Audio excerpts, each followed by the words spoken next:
კომპანია Amazon-ის უმსხვილეს ღრუბლოვან პლატფორმას Amazon Web Service სერიოზული პრობლემები შეექმნა გუშინ, რის გამოც 1000-ზე მეტი ვებგვერდი ან აპლიკაცია უბრალოდ არ მუშაობდა. ამის შესახებ მომხმარებლები აქტიურად წერდნენ სოციალურ ქსელში, მათ შორის ქართველი მომხმარებლები აღნიშნავდნენ, რომ წვდომა არ ჰქონდათ მესენჯერზე, რომელსაც ეწოდება სიგნალი.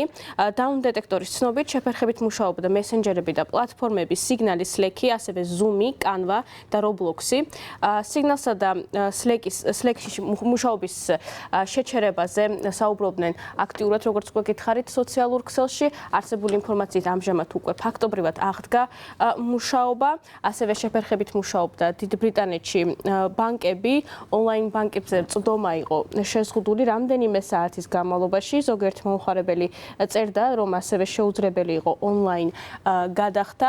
ძალიან დიდ მასშტაბური იყო ეს შეფერხება. Amazon Web Service არის მსოფლიოს მასშტაბით ყველაზე მსხვილი პროვაიდერი, რის ინფრასტრუქტურაზეც დგას მილიონობით აპლიკაცია და ვებგვერდი, შესაბამისად, ამიტომაც ძალიან მასშტაბური იყო ის შეფერხება, რაც მოხდა გუშინ მსოფლიოში.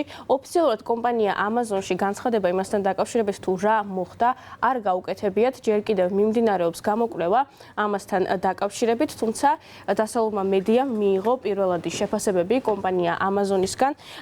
კომპანიაში მიაჩნიათ, რომ მთავარი პრობლემა შეიძლებოდა ყოფილიყო domain name სისტემი, რასაც შეექმნა პრობლემა. Domain name სისტემი მდებარეობს ამერიკის შეერთებული შტატების ერთ-ერთ რეგიონში, სადაც Amazon-ის მთავარი ნაწილი არის სერვერების, ყველაზე მეტი სერვერი არის განლაგებული.